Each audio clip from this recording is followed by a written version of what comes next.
Hyvää huomenta kaikille ja tosiaan nimeni on Heli Laaksonen. Tuolla Maanmittauslaitoksella vastaa meidän peruspaikkatietopalvelut tulosyksikön toiminnasta, eli meidän porukka vastaa kaikesta paikkatietotuotannosta, mitä Maanmittauslaitoksella tehdään, eli kuvauksista ja keilauksista ja maastotekonnan ylläpidosta ja paikannuspalveluista ja niin edelleen. Tässä oli vähän tiukkaa odotusten hallintaa tämän esityksen osalta, mutta minusta on ylipäätään mahtavaa, että meillä täällä Summitissa on tänä vuonna tämä aivan oma sessio näille digitaalisille kaksosille, ja kunnia-asia päästä tämä sessio myös tänään tässä avaamaan. Ajattelin, että käyn tosiaan läpi vähän sitä, että mitä tämä digitaalinen kaksonen nyt voisi tarkoittaa tässä meidän paikkatietokontekstissa, vähän niitä ajatuksia, mitä itsellä ja kollegoilla on tästä aiheesta ja muutama benchmark myös maailmalta, että ihan yksin me ei olla tämänkään aiheen tiimoilta etenemässä tai ajatuksia heittelemässä.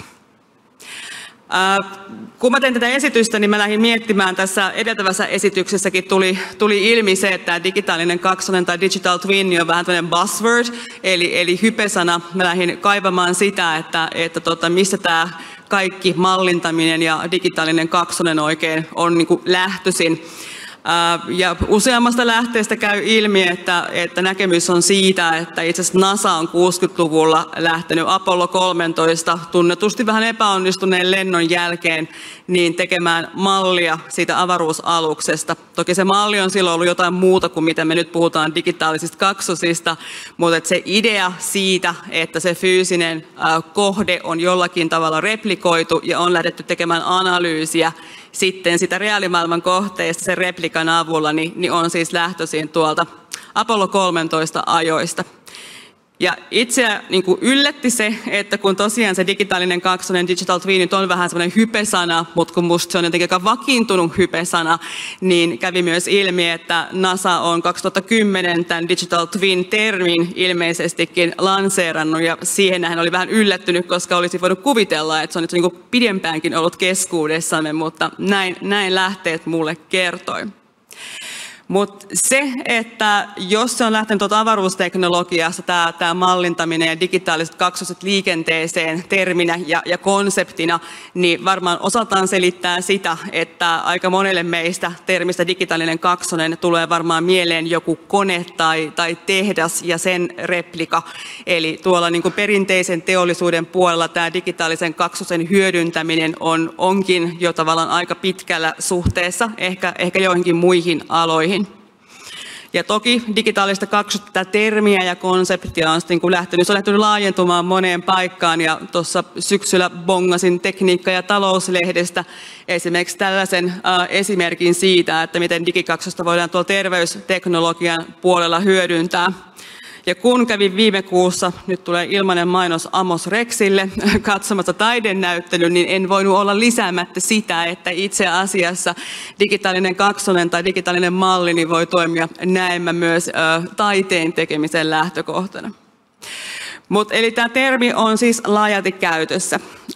Mitä se tarkoittaa? Mitä tarkoittaa tämä meidän mallintaminen? Mä itse pidän tästä kuvasta tosi paljon, koska tämä jotenkin aika hyvin summaa sen, että mistä mun mielestä on kysymys siinä, kun me puhutaan mallintamisesta ja digitaalisista kaksosista. Tämä on toki vain yksi näkökulma, ja niitä on useampia muita, ja me kuullaan muitakin näkökulmia varmaan tänään. Mutta mun mielestä tämä riskivapaa alue on mun mielestä se villakoiran ydin tässä koko hommassa. Eli kun meillä on se ongelma, joka me ollaan tunnistettu, niin me halutaan, että meillä on sellainen riskivapaa malli, digitaalinen kaksonen, jossa me voidaan testata asioita ennen kuin me mennään sörkkimään sitä meidän reaalimaailmaa. Et jos miettii noita äskeisen slaidin esimerkkejä, niin varmaan siellä tehdas- ja teollisuusympäristössä niin se riskivapaa tarkoittaa varmaan helposti vaikka taloudellisen riskin minimointia sillä, että jos me halutaan miettiä logistiikkaketjuja tai me halutaan miettiä, miten joku kone tulee osaksi jotain prosessia, niin me voidaan tehdä se analyysi tuolla mallin puolella ennen kuin me tehdään isoja investointeja. Tai totta kai selkeästikin siellä terveysteknologiassa, jos me voidaan hyödyntää digitaalista kaksosta siihen, että me voidaan selvittää, millä tavalla joku lääke puree johonkin taudin aiheuttajaan, tai tuleeko siitä jotakin sivuvaikutuksia ennen kuin me lähdetään tekemään testejä sitten elävillä olennoilla, niin on totta kai kauhean tärkeää. Mutta vaikka mä pidän tästä kuvasta, ja tämä kuvaa sen villakoiran ytimen tosi hyvin mun mielestä, niin kun me puhutaan sit paikkatiedoista ja digitaalisista kaksosista, niin silloin tästä mun mielestä puuttuu yksi tosi tärkeä ulottuvuus, ja se ulottuvuus on visualisointi. Varsinkin nyt, kun meillä alkaa olemaan entistä enemmän paikkatietoa kolmiulotteisena, niin visualisoinnin voima on mun mielestä niin kuin todella tärkeä. Otin tähän tekstiesimerkiksi sen, että kun me mietitään vaikkapa tuulivoimalan sijoittamista, niin siinä ylipäätään kolmiulotteisella paikkatiedolla on paljon merkitystä. Siinä me analysoidaan, missä on sopivat tuuliolosuhteet tai missä on muuta infraa, että se on järkevää sinne sijoittaa. Mutta tällaiset projektit ja hankkeet on myös usein sellaisia tunteita herättäviä, että jos se tuulivoimala tulee sinne omalle kesämökkirannalle tai lähelle kotia, niin mitä nopeammassa vaiheessa ja varhaisemmin me pystytään mahdollisimman realistisesti visualisoimaan ja kommunikoimaan ne muutokset ja vaihtoehdot, mitä on tapahtumassa kaikille osapuolille, joita se koskee, niistä helpommin me varmaankin saadaan tämän tyyppisiäkin projekteja vietyä maaliin. Ja totta kai pätee kaikkeen kaavoittamiseen ja ylipäätään rakentamiseen. No minkä ihmeen takia, jos puhutaan Suomen digitaalisesta kaksosesta, niin mihin me tarvitaan Suomen digitaalinen kaksonen? Mä uskon, että tämä on vähän sellainen munakana-efekti siinä mielessä, että jos meillä olisi Suomen digitaalinen kaksonen oikeasti olemassa, niin sille varmaan löytyisi paljon käyttötarkoituksia, missä me tavallaan ei vielä tiedetä ennen kuin me päästään sit sen kanssa pelaamaan. Mutta tässä viitattu nyt jo kahdessa keynote-puheenvuorossakin niin tähän kestävän kehityksen ja kestävän tekemisen termeihin, ja tähän viitattiin äskeisessä edeltävässä keynoteissa myöskin liittyen siihen, että millaisia ratkaisuja meidän pitää pystyä ratkomaan tulevaisuudessa. Ja nämä wicked problems, mitkä nyt tyypillisesti taidetaan kääntää pirullisiksi ongelmiksi suomeksi, kuten ilmastonmuutos ja biodiversiteettiasiat, niin on tyypillisesti sellaisia haasteita, jotka niin se pirullinen nimi sopii niille hyvin sen takia, että ne ei ole vain niin pirullisen isoja ne haasteet, joita ne yhteiskunnille tuo, mutta me joudutaan myös miettimään ihan uudenlaisia lähestymistapoja siihen, että millaisia ratkaisumalleja me voidaan lähteä etsimään. Eli toisin sanoen me tarvitaan sellainen riskivapaa paikka, jossa me voidaan näitä aivan out of the box ajatuksia ja testejä lähteä miettimään ja kokeilemaan ennen kuin me lähdetään tekemään niitä ratkaisumalleja täällä reaalimaailmassa. Ja se vielä ehkä on oleellista tässä niin kuin Suomen digitaalisen kaksosen kontekstissa ja näihin paikkatietoihinkin liittyen, niin on sitten vielä se, että meidän pitää tulevaisuudessa pystyä yhdistelemään erilaisia tietoja niin kuin maantieteellisesti laajasti, mutta erilaisia datasettejä, erilaista osaamista ja kyvykkyyksiä, tutkimusta ja sekä julkisen että yksityisen sektorin yhteistyötä ja niin edelleen, koska me tullaan tarvitsemaan tätä kaikkea meidän kapasiteettia, jos me halutaan näitä tosi isoja haasteita lähteä ratkaisemaan. Mutta se hyvä uutinenhan on se, että meillä täällä Suomessa, meillähän on tosi paljon, tosi laadukasta dataa, meillä on paljon osaamista, meillä on myös teknologista osaamista.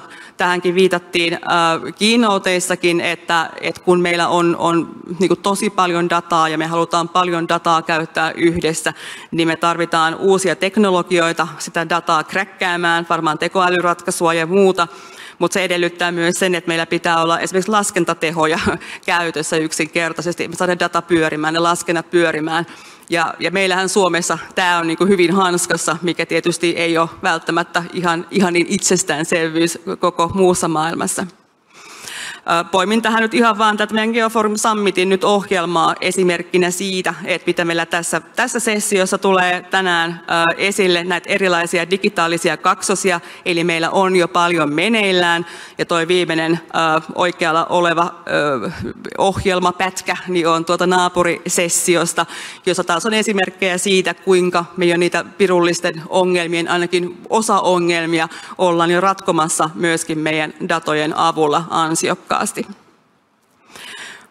Mutta sitten mun mielestä se riski on siinä, että meillä on näitä tosi hyviä digitaalinen kaksonen hankkeita menossa, meillä on paljon muuta datasettiä, mutta koska ne pirulliset ongelmat on isoja ja massiivisia ja meidän pitää pystyä ylittämään semmoisia datasiiloja ehkä, joita me aikaisemmin ei välttämättä olla niin helposti voitu ylittää, niin meidän pitää huolta siitä, että nämä meidän digitaaliset kaksoset tulevaisuudessa puhuu keskenään, eli niitä voidaan hyödyntää yhdessä toinen toisensa kanssa ja rinnakkain.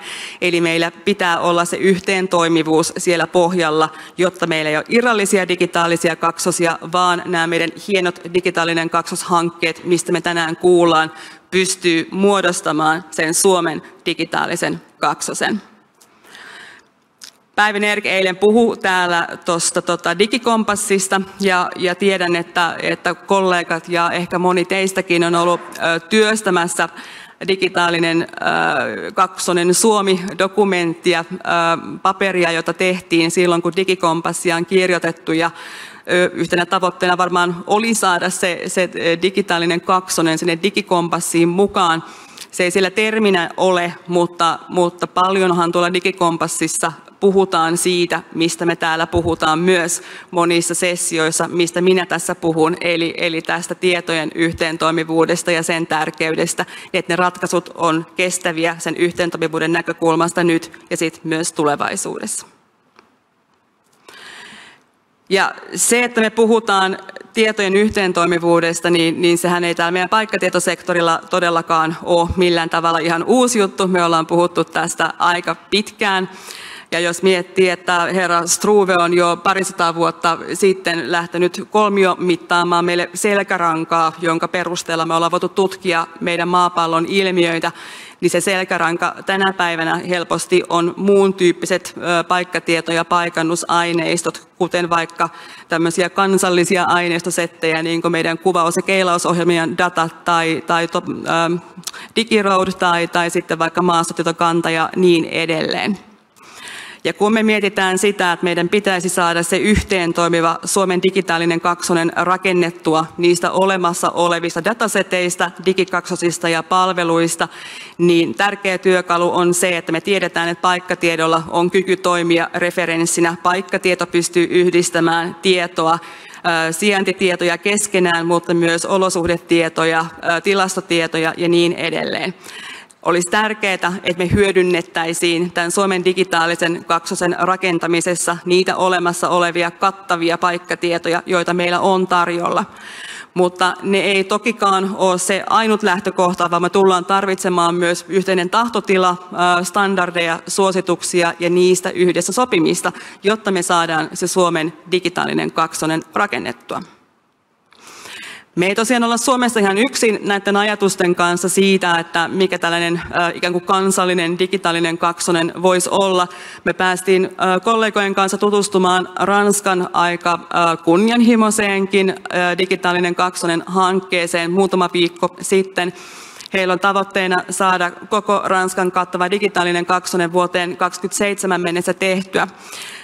Heillä tämä selkäranka tulee olemaan pitkälti heidän laserkeilausohjelma, joka heillä on ensimmäinen siellä meneillään, eli tämä kolmiulotteisuus ja visualisointi sielläkin tuli vahvasti esiin. Ja totta kai nämä muut heidän kansalliset kattavat aineistot on siellä sen heidän digitaalisen kaksosen hankkeen vahvana pohjana. Ja miksi näin tehdään, niin löytyy myös tuolta pirullisten ongelmien puolelta nämä heidänkin syynsä tälle heidän projektilleen. Ja toinen vähän lähempää oleva esimerkki on Virosta, siitäkin tuossa keynoteissa jo mainittiin. mutta niin ikään siellä nämä keilausaineistot ja muut kansalliset kattavat materiaalit on tässä niin kuin pohjana, ja he on myös tunnistaneet Ranskan lisäksi sen, että sen lisäksi, että uusia teknologioita pitää pystyä hyödyntämään näiden datojen käsittelyssä, jotta pystytään lähteä rakentamaan sitä kolmiulotteista maailmaa tai digitaalista kaksosta, niin sen lisäksi nämä digitaaliset kaksot ja ratkaisut tarjoaa myös uusien teknologioiden kanssa aivan uusia mahdollisuuksia sitten siellä käyttäjä- ja palvelupäässä, eli esimerkiksi lisätyn todellisuuden ratkaisuja ja niin edelleen.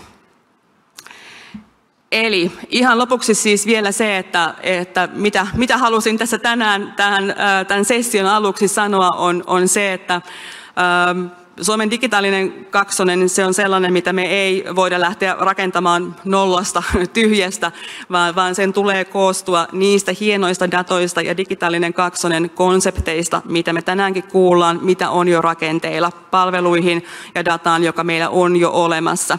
Ja meidän pitää pystyä pitämään huolta siitä yhteentoimivuudesta, koska ehkä nämä meidän haasteet yhteiskunnassa alkaa olemaan volyymiltään sellaisia, että tämä yhteentoimivuushaasteiden ratkominen, siellä on paljon kiviä kengässä, mutta ne alkaa olemaan kuitenkin niin kuin suhteessa niihin, mitä me voitaisiin ratkaista, niin aika triviaaleja haasteita kooltaan sitten kuitenkin.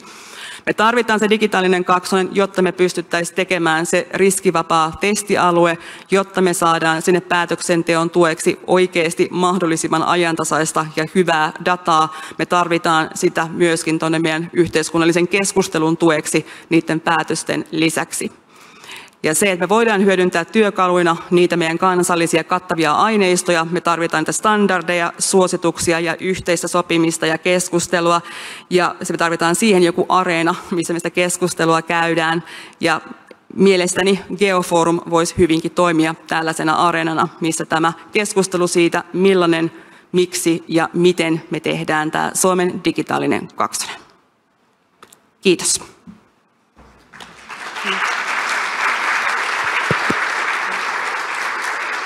Kiitoksia Heli suuresti. Tähän väliin voin heti kysyä, että onko yleisössä kysymyksiä tähän kohtaan. Ja jos ei heti tule kysymyksiä ja jos äänihuulet on vielä eilisestä karaokesta hieman kipeitä, niin voi laittaa tietenkin tuonne viestiseinän kautta myöskin tulemaan. Mutta hei, mä voisin tähän väliin heti kysästä itse asiassa sun mielipide. Kuka on niinku vastuussa siitä, että tästä saadaan niinku yhteinen kokonaisuus? Koska nyt niitä digitaalisia kaksosia tulee kuin sieniä sateella melkein. Todella monet tekijät on niiden kimpussa ja tekee tosi hyvää jälkeä. Miten ne saadaan yhteen toimiviksi ja kuka pitäisi olla niinku vastuullinen tästä työstä? Voidaanko me nimetä vastuullinen tähän näin? No, hyvä kysymys. Mä ehkä lainaan siis sitä Nerkin päiviä eiliseltä ja sanoisin, että varmaan tarvitaan joku vastuuhenkilö, mutta entistä enemmän me tarvitaan sitä yhdessä tekemistä ja kommunikointia. Ja sen takia mä koen, että meillä pitää olla se yhteinen areena, missä me käydään, me kaikki digitaalisten kaksosten rakentajat, sitä keskustelua siitä, että millaisia ratkaisuja me halutaan tehdä, jotta me saadaan tämä kokonaisuus eteenpäin. Kiitoksia. Erittäin hyvä vastaus.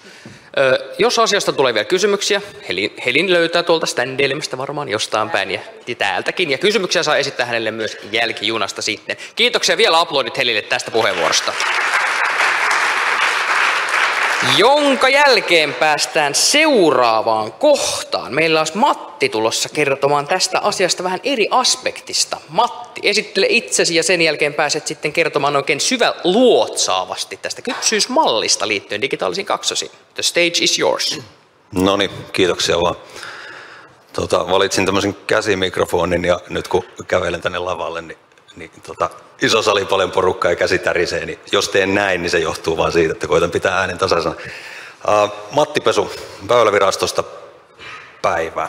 Toimin siellä tieto-osastolla kehittämispäällikkönä ja pohdiskelen Suomen valtion omistaman väyläverkon tieto-omaisuuden hallintaa. Eli tiet, radat, vesiväylät, ne on niitä juttuja, mistä Väylävirasto vastaa ja sellaista tietoa minä sitten myös työkseni siellä katselen ja paimennan. Tosiaan kypsyysmallit oli laitettu sinne ohjelmaan otsikoksi tähän kohtaan ja tekisi mieli sanoa, että tarkennan kaikkea sitä tässä esityksessä, niin nyt mitä tuossa aikaisemmin on jo kuultu. Mutta joo, kyllä minä niinkin teen. Ja kyllä minä niistä kypsyysmalleistakin teille puhun, että jos on sillä sanalla saanut teidät houkuteltua tänne saliin, niin hyvä. Mutta puhutaan aikana isosta kuvasta ja siitä, että miksi minulta häiritsee tuo puu, kun se kasvaa tuossa eessä, jos minä tuun tänne, niin se ei ole miten tämä digitaalisen kaksosajatus kytkeytyy isompaan kokonaisuuteen, mitä kohti me ollaan menossa. Sehän on minun mielestä, mä olen itselleni selittänyt sen niin, kun olen saanut tehtäväkseni miettiä myös Väylävirastolla tätä digitaalisen kaksosen konseptia, niin selittänyt sen niin, että sehän on oikeastaan digitalisaation huipentuma. Sitä digitalisaatiota alettiin tekemään silloin joskus jokunen vuosi sitten, 10 vuotta sitten. Muistaakseni Sipilän Juhalla oli joku semmoinen digitalisaatiohanke ja valtakunnallisesti niinpä niitä oli sitten myös, ainakin meidän virastossa oli myös digitalisaatiohanke ja se hanke päättyi. Ja varmaan Sipilän Juhan jututkin ei ole enää ihan edennyt siinä muodossa, mutta ei se digitalisaatio mihinkään päättynyt, eikä se varmaan tullut myöskään missään valmiiksi. Eli sitähän me tässä koko ajan jatketaan ja se digitalisaatio tähtää siihen, että niitä asioita, missä me tarvitaan manuaalityötä ja tiedonhallinta on vielä jollain lailla, onko se nyt sitten analogista vai akustista vai mitä se on, jos se on digitaalista, niin sen niin kuin polun edistämiseen ja mihin se johtaa. Kun me sanoin, että digitaalinen kaksonen on yhdenlainen digitalisaation huipentuma, niin sehän on vain pieni osa siinä kokonaisuudessa. Mihin se niin kuin isommassa mittakaavassa johtaa? Siinä se on. Siellä on niin kuin jäpä, joka on digitalisoinut kaiken. Ja nyt me puhunkin teille elokuvista seuraavat minuutit, koska tämä on paljon kivempaa. Matrix ennustaa meille tulevaisuutta elokuvana, se on varmaan monelle tuttu. Myös Jonnet muistaa.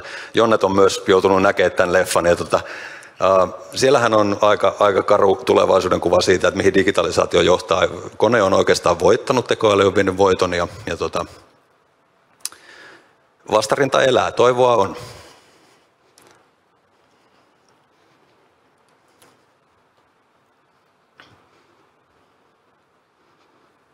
Toinen esimerkki.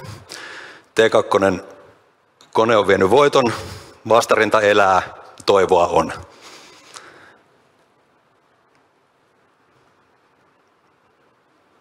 Kolmas esimerkki, Dyyni, henkilökohtainen suosikkini.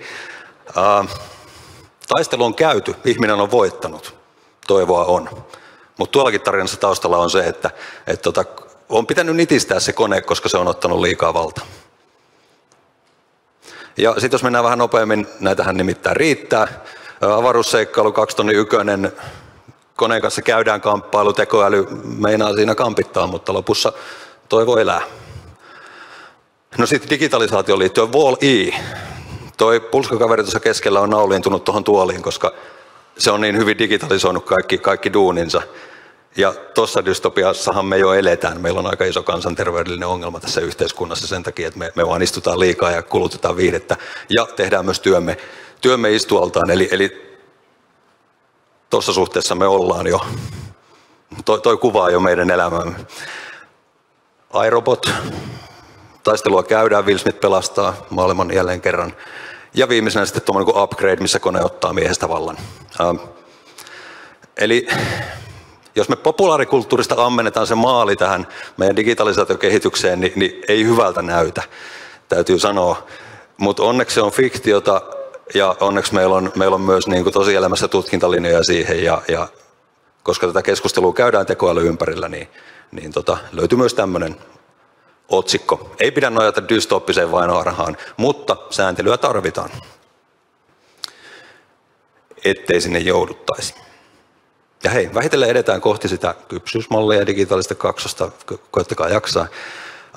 Mistä se koostuu sitten se digitalisaatio, jos siellä on muitakin asioita kuin digitaalinen kaksonen? Minä koitin tähän kerätä nyt päällimmäisiä juttuja. Totta kai minä haastattelin myös ChatGPT:tä tätä tehdessäni. Ja seuraavia asioita löytyi. Minä ryhmittelin sinne taustalle sitä rautamaailmaa, sitä laskentatehojuttua, sitä verkkomaailmaa, mitä tässä on jo edelliset puhujat maininnut. Ja sieltä löytyy totta kai kvanttitietokoneita, siellä kubitit etenee. Ja koska 5G on jo arkipäivää ja 6G:tä tehdään, niin uskalsin lisätä sinne myös 7 ja 8, koska kai ne sieltä sitten seuraavana tulee. Ja esineiden internet ja sensorointi, kaikki tämä varmasti etenee. Tekoäly on kaiken puheen keskiössä nykyään ja yhtäkään keynotea ei pidetä mainitsematta sitä ja olen nyt sen tässä hyvin huolellisesti jo maininnut. Sen taustalla on koneoppiminen eli machine learning. Siellä sitten tietysti valtavasti erilaista tiedonkeruuta sen taustalla. Lisätty todellisuus, virtuaalitodellisuus yhdenlaisena ehkä hyödyntämiskanavana kaikille tolle. Ja metaversumi, josta emme vielä kovin paljon tiedä, mitä se tarkoittaa, miten se tulee realisoitumaan. Ja sitten robotiikka, digitaalinen kaksonen. Ja tosiaan minun mielestäni kaikki nämä voidaan niputtaa sen digitalisaation alla. Ja nyt jos näiden kohdalta halutaan lähteä funtsimaan sitä, että miten ne kehittyy, minkälainen se polku tulee olemaan, mikä vie meidät sinne utopiaan tai dystopiaan tai johonkin hallittuun hyvännäköiseen tulevaisuuteen, jolla me oikeasti ratkotaan tätä yhteiskunnan ongelmia, eikä tuoteta niitä vaan lisää. Niin kypsyysmallit on yksi tapa hahmottaa sitä polkua. Ja otatte tuolta nyt minkä tahansa sanan tuosta sanapilvestä ja tungette sen sinne ChatGPT:hen lisäkysymyksellä, että kerro tämän aiheen kypsyysmallit. Niin sieltähän niitä sitten tulee. Ja ne kypsyysmallit on yleensä jonkun fiksun yliopistoihmisen tekemiä tutkimuksia siitä, että miten sen asian kehittyminen nähdään. Ja jos nyt sitten vaikka joku jaksaisi piirtää kaikista noista tuon sivuaiheista ne kypsyysmallit auki, niin siinähän meillä olisi aika hyvä visio siihen, että miten nämä asiat mahtaa liikkua eteenpäin ja sinne voisi sitten puottaa niitä hyötyjä, jotta saadaan sitä hyötykustannuslaskelmaa, mistä tämän päivän ensimmäisessä puheenvuorossa, mitä peräänkuulutettiin ja mitä Helikin tuossa peräänkuulutti. Että ei tämmöistä ole niin kuin mitään järkeä, että tekee tyhjästä, jos ei siitä ole todistettavaa hyötyä. No niin, päivän asiaan.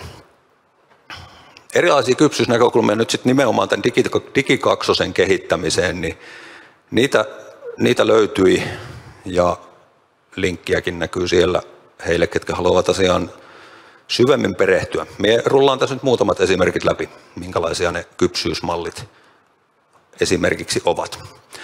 Ja tämä on se ensimmäinen kuva, mistä se ajatus lähti. Kun me Väylävirastolla ruvettiin miettimään, että mitä se meidän digitaalinen mallintaminen ja digitaalisen kaksosen kehittäminen on, niin tämä oli yksi niitä ensimmäisiä kypsyysmallikuvia, mikä tuli vastaan. Ja tämä puhuu talon rakentamisen viitekehyksessä tästä asiasta, ja siellä nähdään, että tullaan niin kuin staattisesta mallista yksityiskohtaisempaan ja sitten as-built-maailmaan, kuinka se oikeasti rakennettiin sen suunnittelun jälkeen. Sensorointi, responsiivisuus, adaptiivisuus ja älykkyys. Ja vähitellen päästään sitten sinne digitaalisen kaksosen maailmaan, kun noustaan noita portaita.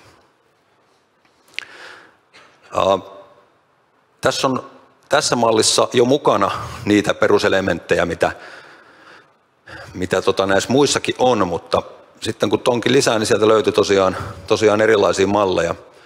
Atkins, joka varmaan on eri tyyppi kuin se ruokavaliotyyppi, joka söi sitten sitä lihaa, niin hän kehitteli tällaisen systeemin, missä kypsyys kulkee tuolta alemmilta tasoilta 6 levelillä 0–5, ja siinä mallissa sitten saadaan tavallaan ylemmille tasoille noustessa niin kuin syvyyttä ja sitten sellaista tiedonsiirron reaaliaikaisuutta mukaan.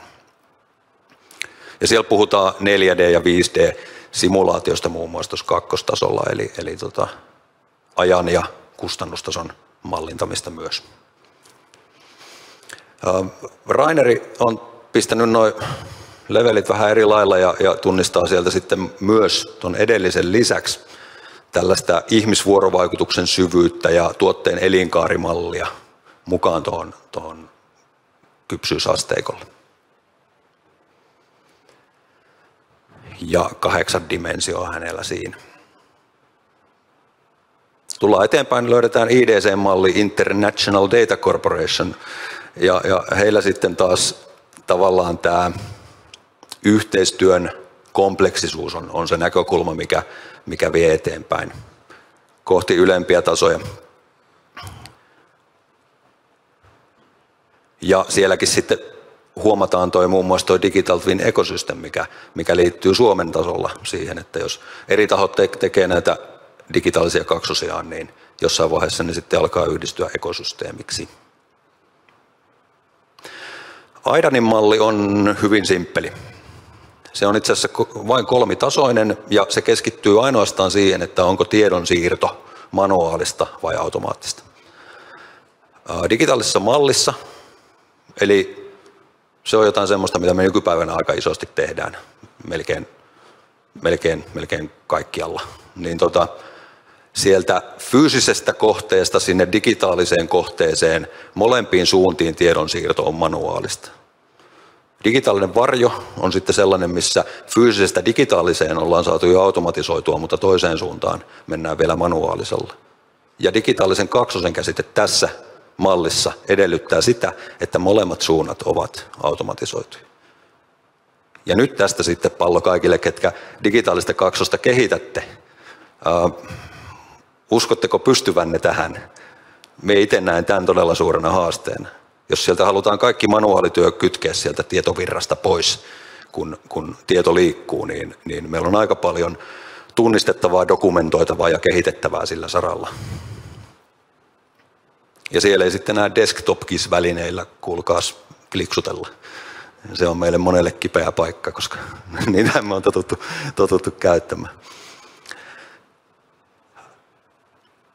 Ja viimeisenä sitten the whole package.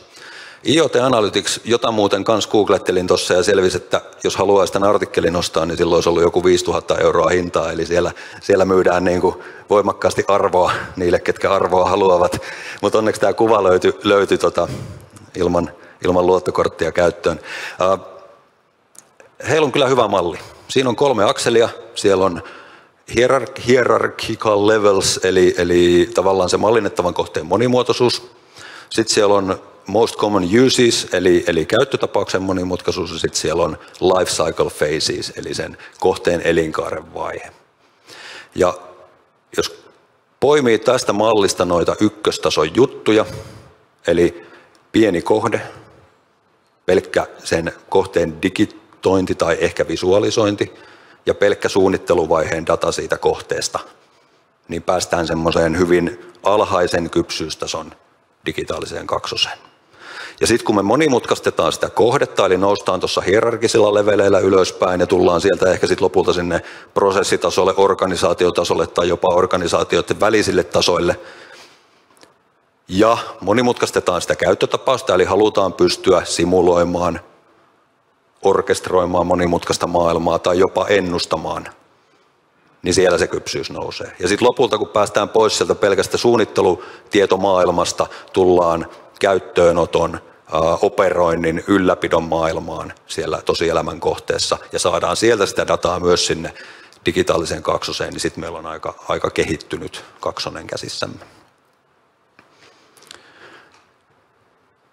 Ja yhteenvetona näistä kypsyystasoista minun mielestäni asia hahmottuu näin. Kehittynyt digitaalinen kaksonen osaa vuorovaikuttaa automaattisesti ilman manuaalista tiedon käsittelyä.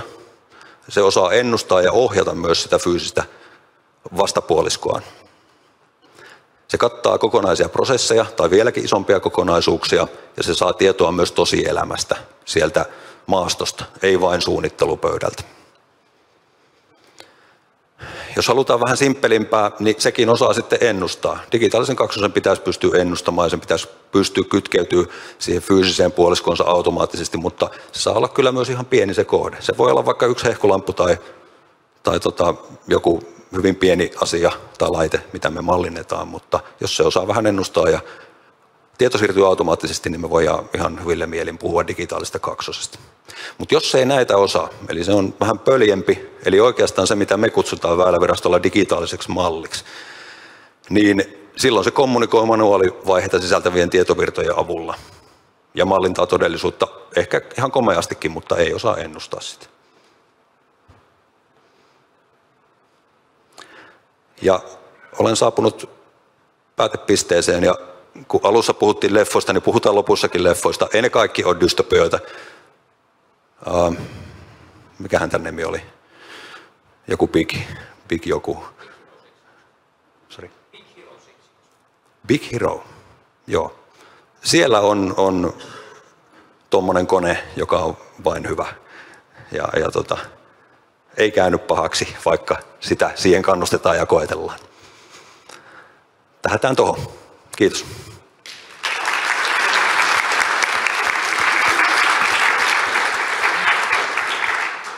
Kiitoksia Matti tästä esityksestä. Kyllä näitä kypsyysmalleja näyttää olevan aika paljon ja niissä on ihan pirusti informaatiota, mitä pitää ottaa huomioon, kun katselee, että miten pitkällä ollaan menty siinä kypsyydessä näissä asioissa. Onko about jäljellä asian suhteen? No erittäin hyvin. Olen ollut aivan hukassa näiden kanssa tässä nyt viimeisen vuoden verran, että eihän niitä tietenkään tarvitse seurata. Siis eihän ne sellaisia ole, että kaikkien pitäisi juuri noita huomioiden edetä. Mutta sieltä saa vinkkiä siitä, että mitä kaikkia ulottuvuuksia näissä oikeastaan on ja mitä ainakin kannattaa huomioida. Ja ne pitää niin kuin funtsia läpi. Hyvä nosto. Hei, pari kysymystä ja pari kommenttia tullut tuolta noin. Lähdetään vaikka tuosta. Tuolla on 7 minuuttia sitten tullut, että miten pitkällä Suomen digikaksosten kypsyys on tällä hetkellä? Niin kuin äsken tuossa Heliä kuunnellessa taisin sanoa, että niitä on tullut kuin sieniä sateella. Jos katsotaan koko Suomen tilannetta, niin miten pitkällä kypsyydessä ollaan? No minä en ole tietenkään tietoinen kaikesta, enkä missään tapauksessa ehkä oikein vastaa tähän, mutta niillä havainnoilla, mitä olen itse saanut nyt tässä, kun olen tähän asiaan saanut perehtyä viimeisen vuoden ajan, niin tosiaan buzzword on ehkä hyvä niin kuin kuvaus, että hypeä on jonkun verran nähtävissä. Jonkun verran on halukkuutta nimetä olemassa olevaa tiedonhallintaa digikaksoseksi tuosta vaan, pohtimatta sitä, että mikä se kypsyys oikeastaan on. Ja toisaalta vaikuttaisi siltä, että kaikki on ihanalla tavalla yhtä paljon hukassa tässä asiassa. Että kun kävin ihan Norjassa asti kuuntelemassa Building-Smartin konferenssissa tästä asiasta, ja siellä oli iso työpaja, suunnilleen tämän verran porukkaa, ja sitten jakaannuttiin ryhmiin ja puhuttiin asiasta, niin ei ollut kenellekään selvää. Ja kaikki niin kuin tuskaili sen saman jutunkaan, että eihän se pelkkä suunnitteludata riitä, tarvitaan myös tietoa sieltä kentältä ja ylläpidon vaiheesta. Ja niin edelleen ja niin edelleen. Että niin kun, nyt on hyvä hetki hypätä mukaan, mitään ei ole vielä menetetty. Ei tarvitse olla ikinä eturintamassa menossa ja keksimässä asioita. Jos vähän malttaa, niin sitten saa muilta valmiimpaa tietoa. Ja kyllä tämä tässä varmasti tulee täsmentyä tänäänkin tosi paljon, kun nähdään noita esityksiä nyt sitten eri aihepiireistä. Niin eiköhän tässä opita paljon. Eli ollaan yhdessä vielä niin kuin eksyksissä asian tiimoilta, mutta yhdessä on kivempi tehdä näitä asioita. Ja kaikki retkeilijät he tietää, että eksyksissä olohan ei ole vaarallista, se on osa prosessia. Juurikin näin. Sitten siellä on tullut kommentti, että International Data Corporation kuulostaa juuri sellaiselta firmalta, joka suunnittelee siis Skynetin. Se on ihan hyvin sanottu.